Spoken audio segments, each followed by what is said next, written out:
Hi everyone, welcome to my channel. So ఈరోజు first time నేను నా వాయిస్తో మాట్లాడుతున్నా. సో కొంచెం కష్టమే, కానీ అడ్జస్ట్ అవ్వండి.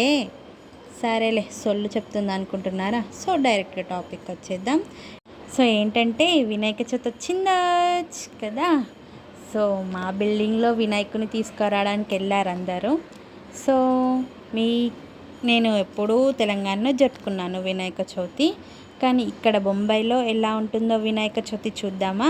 మీరు కూడా చూసేయండి, నాతో పాటు చూపిస్తాను. సో ఎలా ఉంటుందో అనుకున్నాను, కానీ బాగానే చేశారు.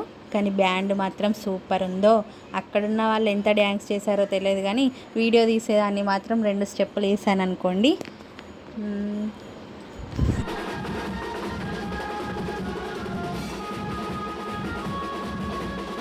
సో కొంచెం ఏంటంటే ఇక్కడ same colour of dresses, band బాజాలతో జోర్ ఆఫ్ కలర్స్తో జోరుగా డ్యాన్స్ చేస్తారు. సో వినాయకుని దగ్గర మాత్రం చాలా ఎంజాయ్ చేశారు అందరు బిల్డింగ్లో వాళ్ళందరి కిందికి వచ్చి ఇక్కడ చూపిస్తున్నారు కదా వీడియోలో, అలా బ్యాండ్ జోరుగా వాయించి మంచిగా ఎంజాయ్ చేస్తారు. సో అక్కడ ఎలా జరిగిందో వినాయక చవితి నాతో కమెంట్ చేయండి, షేర్ చేసుకోండి, ఓకేనా? మరి ఇంకా డే 1లో డే 2 అన్నీ చాలా సెలబ్రేట్ చేస్తారట ఈ 9 days. చూద్దాం ఎలా సెలబ్రేట్ చేస్తారో. అండ్ మీకు కూడా చెప్తానే వీడియోలో షేర్ చేస్తాను. లైక్ చేయండి, షేర్ చేయండి అండ్ సబ్స్క్రైబ్ చేసుకోండి. సో ఇలాంటి వీడియోస్ కావాలంటే కామెంట్ చేయండి. బాయ్.